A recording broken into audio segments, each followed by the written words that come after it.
오늘 본문에서 긍휼히 여기는 자는 복이 있나니 그들이 긍휼히 여김을 받을 것이며 했습니다. 우리가 신앙생활하면서 하나님 앞에서 어려운 것이 있다면 그것은 아마 기다리는 것일 것입니다. 하나님의 약속을 붙잡고 기다린다는 것은 대부분의 경우에 약속을 믿고 기약 없이 기다려야 한다는 것입니다. 믿음의 조상 아브라함도 하나님의 약속을 기다리다가 지쳐서 이스마엘을 낳았던 것입니다. 또한 신앙생활하면서 어려운 것 중에 하나가 사람을 용서하는 것입니다. 용서를 구하는 사람이라 할지라도 그것도 한 번, 두 번이지 계속 용서해야 되는 상황이 되면 짜증이 나고 스트레스를 받아 힘들어지는 것입니다. 그런데 더 큰 어려움은 아예 잘못에 대해 용서를 정중히 구하지도 않는 사람까지 용서한다는 것은 진짜 쉽지 않습니다. 그런데 예수님은 그런 뻔뻔한 사람도 긍휼히 여기는 자가 복되다고 하십니다. 그렇게 내가 다른 사람을 긍휼히 여길 때 나도 그런 긍휼히 여김을 받을 수 있다고 하십니다. 그런데 사람에게는 반드시 하나님의 긍휼이 필요합니다. 우리가 하나님의 긍휼이 없이는 도무지 이 세상을 살아갈 수 없습니다. 시편 130편 3절에 여호와여 주께서 죄악을 지켜보실진대 주여 누가 서리이까 했습니다. 만약 하나님께서 우리를 공의로만 다스린다면 아무도 살아남지 못했을 것입니다. 죄와 허물이 많은 우리가 지금 생존하고 있다는 것 자체가 벌써 하나님의 긍휼의 결과라고 해야 할 것입니다. 유대인의 율법 해석서 중 창세기부터 아가서까지의 성경 본문 해석 모음집인 미드라쉬 라바 12장 15절에 이렇게 설명합니다. 하나님이 말씀하시길 만약 내가 세상을 긍휼만으로 창조했다면 죄가 너무 많았을 것이고 만약 공의만으로 창조했다면 세상이 견디지 못했을 것이다. 그러므로 나는 긍휼과 공의를 함께 세워서 세상을 창조했다고 했습니다.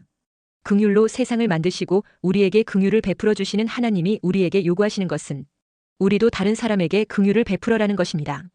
그래서 미가 선지자는 이렇게 말하고 있습니다. 미가 6장 7절 8절에 여호와께서 천천의 순양이나 만만의 강물 같은 기름을 기뻐하실까? 내 허물을 위하여 내 맏아들을 내 영혼의 죄로 말미암아 내 몸의 열매를 드릴까? 사람아 주께서 선한 것이 무엇임을 내게 보이셨나니 여호와께서 내게 구하시는 것은 오직 정의를 행하며 인자를 사랑하며 겸손하게 내 하나님과 함께 행하는 것이 아니냐 했습니다. 무슨 말입니까? 나에게 하나님의 긍휼이 꼭 필요하다면 나 역시 다른 사람에게 긍휼을 베풀 수 있어야 한다는 것입니다. 긍휼은 히브리어로 라함인데 어머니의 자궁을 의미하는 레헴과 어근이 같습니다. 그러니까 긍휼이 뭡니까? 긍휼이란 아기가 탯줄로 어머니와 연결되어 있을 때 어머니 태에서 아기가 느끼는 감정이 바로 긍휼이라는 것입니다. 다시 말해 긍휼이란 태아가 태 안에 있을 때 엄마의 사랑을 받는 것과 같습니다. 어머니는 태아에게 그리고 자기 태를 통해 낳은 아기에 대해 모든 면에서 무한히 용서합니다. 아기가 무슨 짓을 해도 다 받아줍니다. 무엇을 요구해도 다 제공합니다. 똥을 싸면 치워주고 울면 젖을 줍니다. 한밤중에 방긋방긋 웃으며 놀자고 해도 같이 놀아줍니다. 혹시라도 아기가 심심할까봐 늘 아기에게 재롱을 부립니다. 재롱은 아기가 부리는 것이 아니라 엄마가 아기에게 부리는 것입니다. 그렇게 엄마가 아기의 모든 것을 받아주고 제공해주고 무슨 행동도 용서하는 바로 그런 느낌으로 다른 사람을 용서하라는 말입니다. 그것이 바로 긍휼이라는 것입니다. 그러면 어떻게 용서해야 합니까? 그것을 베드로가 예수님께 질문했습니다. 마태복음 18장 21절에 그때에 베드로가 나와 이르되 주여 형제가 내게 죄를 범하면 몇 번이나 용서하여 주리이까? 7번까지 하오리이까 했습니다. 예수님은 마태복음 18장 22절에 7번뿐 아니라 7번을 70번까지라도 할지니라 했습니다. 무슨 말입니까? 용서란 어머니가 태중의 아기를 생각하는 마음으로 용서하라는 것입니다. 그런 용서의 개념으로 보면 용서의 횟수가 중요한 것이 아닙니다.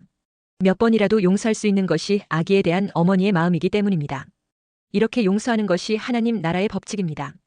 그런데 마태복음 18장의 예수님 말씀 가운데 죄를 지은 형제가 와서 용서를 빌며 회개했다는 말이 없습니다. 죄를 지은 상대방은 용서를 빌지도 않는데 피해를 본 내가 용서를 해야 한다는 말입니까? 왜 나만 그렇게 해야 합니까? 그런데 여기서 우리가 짚고 넘어가야 할 부분이 있습니다. 하나님이 우리를 용서하실 때 회개하지 않거나 회개가 시원찮을 때는 용서하지 않는다면 어떻게 될까요? 아마 우리는 아주 곤란해지고 무서운 진노 가운데 있어야 할지도 모릅니다.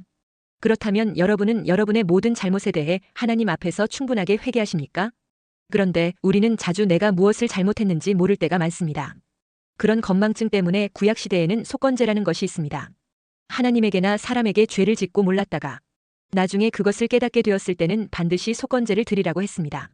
내가 죄를 지었을 때 미처 깨닫지 못하여 회개하지 않더라도 그 죄대로 다 갚지 마시고 주님의 많은 긍휼로써 용서해 주시기를 원합니다 하는 것이 기본적으로 하나님 앞에는 깔려 있는 것입니다. 그렇다면 나도 하나님을 닮아서 하나님의 긍휼로 나에게 죄를 짓고 아직 깨닫지 못하여 회개하지 않을 때에라도 용서해 주는 중심이 있어야 한다는 것입니다.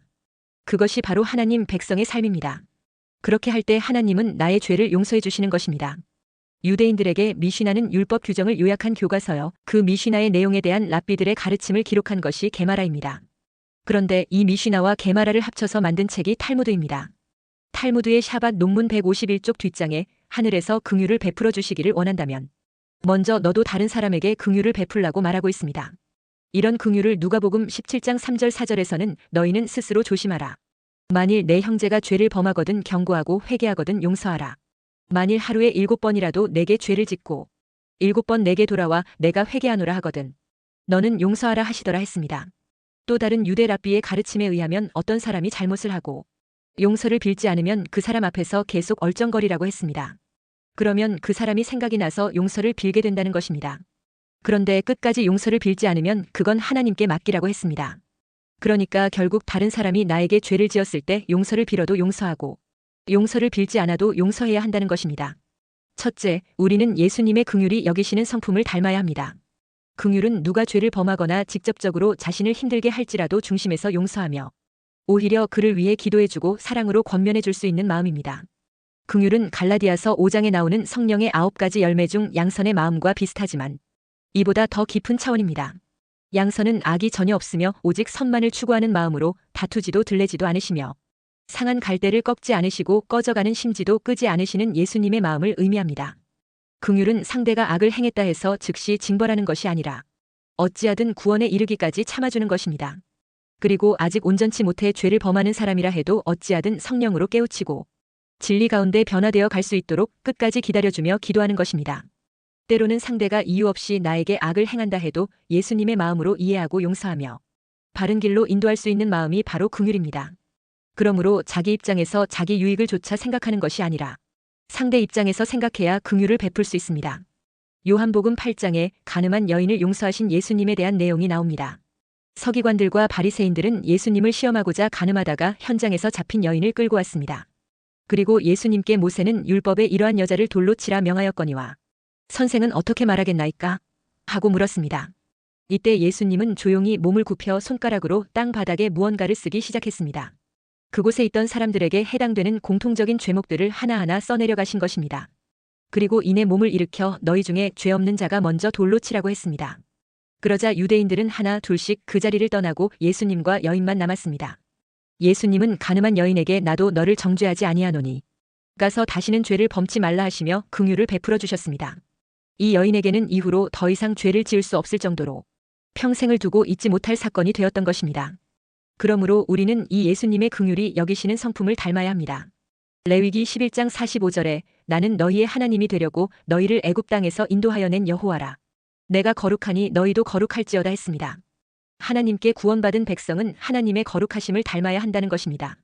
예수님은 마태복음 11장 29절에서 이렇게 말했습니다. 나는 마음이 온유하고 겸손하니 나의 멍에를 메고 내게 배우라. 그리하면 너희 마음이 쉼을 얻으리니 했습니다. 예수 믿는 사람은 예수님의 마음을 배워야 한다는 것입니다. 닮아야 한다는 뜻입니다.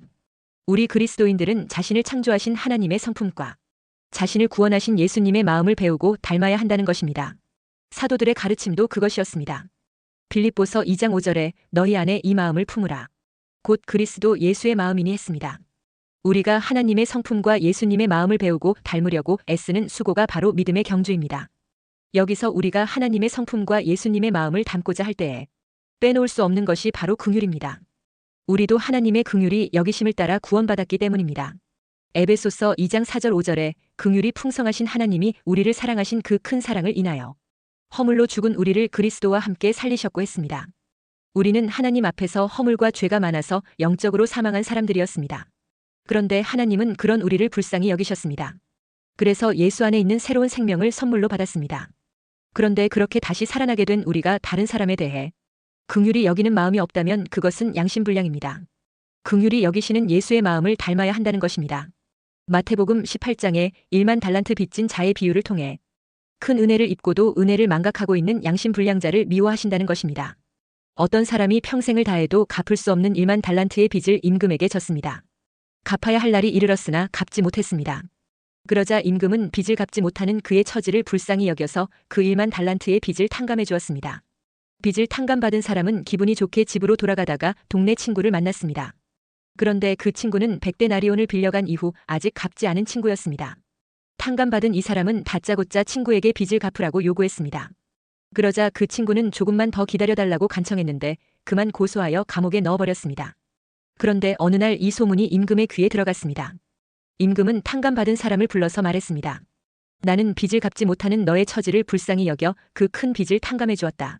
그런데 너는 어찌하여 훨씬 적은 빚을 갚지 않는다고 친구의 처지를 불쌍히 여기지 않느냐? 그러면서 임금은 그에게 1만 달란트의 빚 탕감한 것을 취소하고 그 빚을 갚을 때까지 옥에 가두어 버렸습니다. 그러므로 하나님으로부터 결코 갚을 수 없는 죄의 빚을 탕감받고 천국 백성된 성도들은 항상 긍휼히 여기는 마음을 품고 살아야 합니다. 그게 상식이고 선한 양심입니다. 둘째, 어떻게 하는 것이 긍휼히 여기는 것입니까? 긍휼이란 행동으로 나타내는 사랑입니다. 긍휼은 불쌍히 여기는 마음 이상입니다. 성경은 하나님을 긍휼히 여기시는 분이라고 말합니다. 시편 145편 8절에 여호와는 은혜로우시며 긍휼이 많으시며 노하기를 더디하시며 인자하심이 크시도다 했습니다. 그러면 어떻게 하는 것이 긍휼히 여기는 것입니까? 먼저 긍휼히 여기는 사람은 사람을 인내로 대합니다. 그런데 우리가 세상을 살다 보면 온갖 종류의 사람을 만납니다. 혹시 괴팍한 사람을 만나면 여러분은 어떻게 대합니까? 그런데 데살로니가전서 5장 14절에서는 모든 사람에게 오래 참으라 했습니다. 그러니 우리가 사람을 대하는 것이 쉽지만은 않은 것입니다. 우리가 하나님의 큰 긍휼을 입고 사죄의 은총을 입고 천국 백성이 되었다면 별난 사람들조차 오래 참아야 한다는 것입니다. 그런데 어떻게 저런 사람에 대해서 참아야 한다는 것인지 난감할 수 있습니다. 그러나 일단 그런 사람을 만났으면 그 사람이 살아온 배경을 알아보는 것이 도움이 됩니다. 그 사람이 살아온 과정을 이해하고 나면 어떻게 저런 사람과 앞으로 함께 살아가지? 라는 말 대신에 여기에 오기까지 얼마나 힘든 길을 걸었을까? 라고 생각해보는 것입니다. 그러면 좀 더 인내할 수 있습니다. 또한 긍휼히 여기는 사람은 용서하는 사람입니다. 사람이 실수를 하면 나는 잔소리를 계속하는 사람입니까? 눈을 감아주는 사람입니까? 또 아니면 내게 잘못한 것에 대해 평생 기회만 되면 갚아주려고 합니까? 아니면 그냥 흘러보냅니까? 그런데 여기서 끝까지 갚아주려고 들고 있다면 그 사람은 긍휼히 여기는 사람이 아닙니다. 골로새서 3장 13절에 누가 누구에게 불만이 있거든 서로 용납하여 피차 용서하되 주께서 너희를 용서하신 것 같이 너희도 그리하고 했습니다. 우리에게 이상한 것은 내가 용서를 받아야 할 일이 있을 때는 용서받는 것이 마땅한 것 같습니다. 그런데 용서를 해주어야 할 일이 있을 때는 내가 굳이 용서한다는 것이 부당한 것 같이 느껴집니다. 그래서 그런 사람은 용서하기보다 그 사람을 바로 잡아주어야 한다고 주장합니다. 그러므로 우리가 긍휼히 여기는 사람이라면 실수하는 사람에 대해 용서하고 오래 참아야 합니다. 사실 동정하는 것보다 비난하는 것이 훨씬 쉽습니다. 도움의 손을 내미는 것보다 손가락질을 하는 것이 훨씬 쉽습니다. 그러므로 우리는 누구나 하기 쉬운 비난이나 손가락질하기보다 용서하며 오래 참는 일에 도전해야 합니다. 또 도움이 필요한 사람에게 도움을 주는 것이 긍휼히 여기는 사람입니다. 잠언 3장 27절에 내 손이 선을 베풀 힘이 있거든 마땅히 받을 자에게 베풀기를 아끼지 말며 했습니다. 긍휼이란 실제적인 도움이 필요한 자에게 도움을 베푸는 것입니다. 우리 주변에는 상처 입는 사람들이 많습니다. 그들을 볼 때 불쌍하다고 생각만 하는 것은 주님을 닮은 것이 아닙니다. 불쌍한 처지에 있는 사람들에게 뭔가 행동을 취하는 것이 그리스도를 닮은 사람입니다. 요한일서 3장 17절 18절에 누가 이 세상의 재물을 가지고 형제의 궁핍함을 보고도 도와줄 마음을 닫으면 하나님의 사랑이 어찌 그 속에 거하겠느냐. 자녀들아 우리가 말과 혀로만 사랑하지 말고 행함과 진실함으로 하자 했습니다. 선한 사마리아인처럼 불쌍히 여겨 다가가 감싸주고 돌보아 주라는 것입니다. 우리가 긍휼히 여기는 것은 행동으로 나타내는 하나님의 사랑입니다. 바로 그것이 사람을 대하시는 하나님의 방법인 것입니다. 하나님은 친절하고 자비롭고 오래 참고 더디 분노하십니다. 그래서 하나님이 하시는 모든 행동에는 긍휼이 담겨져 있습니다. 그러므로 도무지 이해가 되지 않는 별난 사람을 만날 때 하늘이 파송한 훈련 조교라고 여겨야 합니다. 나를 성가시게 하는 사람은 나의 모난 성격을 부드럽게 다듬는 역할을 하는 하늘이 보낸 심부름꾼으로 여겨야 합니다. 어울리긴 쉽지 않는 사람을 상대해야 한다면 나의 인내심을 키우는 데는 최고의 선택입니다. 그런 사람들의 배경을 살펴보면 어디선가 이미 상처를 받은 사람임을 알고 이해하게 될 것입니다. 그러므로 실수한 사람들에 대해 용서하시기 바랍니다. 우리 모두는 실수하기 때문입니다. 우리 모두는 하나님과 사람 앞에 잘못합니다. 아무도 완벽한 사람은 없습니다. 그러므로 원한을 품고 살아가지 말아야 합니다. 그 모난 원한이 둥글둥글하게 깎여져서 수용하는 사람으로 바뀌어야 합니다. 그리고 상처받아 괴팍해진 그 사람을 안 됐다고만 생각하지 말고 용서해 주시기 바랍니다. 셋째, 성경은 하나님께서 구원받은 천국 백성들이 자신의 이웃에 대해 긍휼을 베풀기를 원하신다고 말씀하고 있습니다. 그렇게 용서히 여기는 자가 되면 그것이 바로 복이 되어 주님께로부터 용서히 여김을 받게 된다고 했습니다. 마태복음 12장 20절에 예수님에 대해 말씀하기를 상한 갈대를 꺾지 아니하며 꺼져가는 심지를 끄지 아니하기를 심판하여 이길 때까지 하리니 했습니다. 상한 갈대를 꺾지 않으며 꺼져가는 심지를 끄지 않는 예수님의 마음은 곧 용서가 풍성하신 마음을 가리키고 있습니다. 여기서 상한 갈대를 꺾지 않는다는 것은 아무리 악한 사람이라 할지라도 아직 양심이 화인 맞지 않고 구원받을 가능성이 조금이라도 남아있다면 그에 대해 참고 기다리는 것을 말합니다. 악을 행했다 해서 즉시 징벌하시는 것이 아니라 어찌하든 구원에 이르기까지 참아주시는 주님의 마음을 말합니다. 또한 꺼져가는 심지를 끄지 않는다는 것은 성령 받은 하나님의 자녀들이 진리대로 살지 못한다 해서 즉시 그를 버리지 않는 것을 말합니다.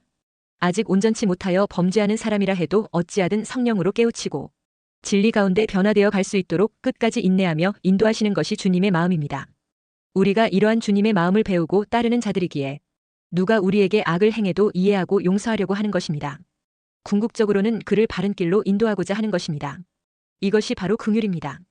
자신의 유익을 조차 생각하는 것이 아니라 상대의 입장에서 상대방의 이익을 생각하며 그 유익을 쫓아가는 것이기 때문에 이해할 수 없는 일도 이해할 수 있고 긍휼을 베풀 수 있는 것입니다. 그런데 주님은 긍휼히 여기는 사람은 긍휼히 여김을 받을 것이라고 했습니다. 우리가 하나님의 용서의 긍휼을 받으려면 우리도 형제의 잘못을 용서할 수 있어야 한다는 것입니다. 주기도문에도 우리가 우리에게 죄 지은 자를 사하여 준 것 같이 우리 죄를 사하여 주옵시고 라고 기도하라고 했습니다. 나에게 범죄한 사람들에게 긍휼을 베풀 수 있어야 내가 범죄한 것에 대해 하나님께 긍휼히 여겨달라고 구할 수 있다는 것입니다. 이런 주기도문을 우리는 수시로 하면서 형제를 용서하지 못하고 긍휼을 베풀지 못한다면 그 주기도문은 그냥 주문을 외운 것에 불과한 것이 됩니다. 신앙생활하다가 교회 안에서 옆에 있는 다른 성도들에게 시험이 들어서 도무지 이해가 안 되고 용서가 안 돼요. 교회를 떠나기도 하는 사람이 있습니다. 도무지 용서할 수 없는 악을 내게 행하는 일일 수도 있습니다. 믿음의 형제라고 해놓고 내게 악을 행하여 큰 어려움에 빠지게 만드는 사람도 만날 수 있습니다. 세상 사람도 아니고 함께 신앙생활하는 형제가 어찌 나에게 이럴 수 있는가 하며 크게 실망하게 됩니다. 그러나 주님은 이런 일이 일어날 수 있기 때문에 주기도문에서도 팔복에서도 긍휼히 여기는 마음으로 덮어주고 용서해 주라는 것입니다. 그러니까 미워하거나 나쁜 감정을 품지 말라는 것입니다.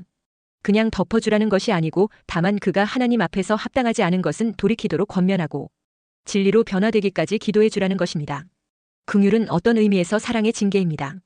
긍휼의 용서와 징계가 언뜻 보기에 반대되는 말같이 보입니다. 그러나 그렇지 않습니다.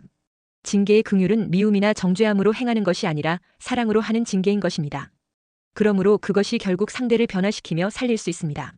히브리서 12장 6절에 주께서 그 사랑하시는 자를 징계하시고 그가 받아들이시는 아들마다 채찍질 하심이라 하였으니 했습니다.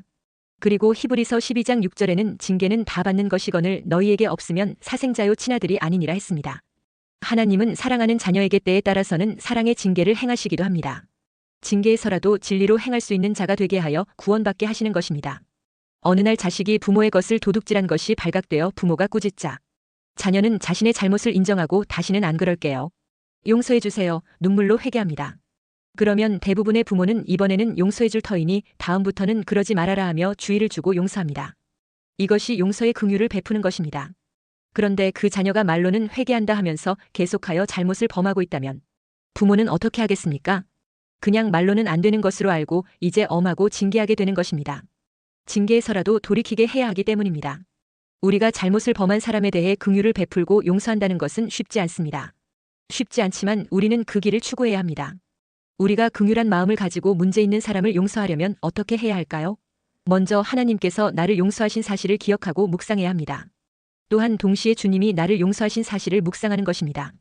예수님께서 나를 구원하시기 위해 하늘 보좌에서 내려와 어떻게 십자가 고난을 당하시고 용서해 주셨는지를 깊이 생각해야 합니다. 이주의 말로 다할 수 없는 은혜 앞에서 우리는 결단해야 합니다. 주님이 나를 용서하셨듯이 나도 이웃의 잘못을 용서하기로 결단해야 합니다. 그 결단은 조건 없는 용서여야 합니다. 그런데 누군가를 용서한다는 것은 쉬운 일이 아닙니다.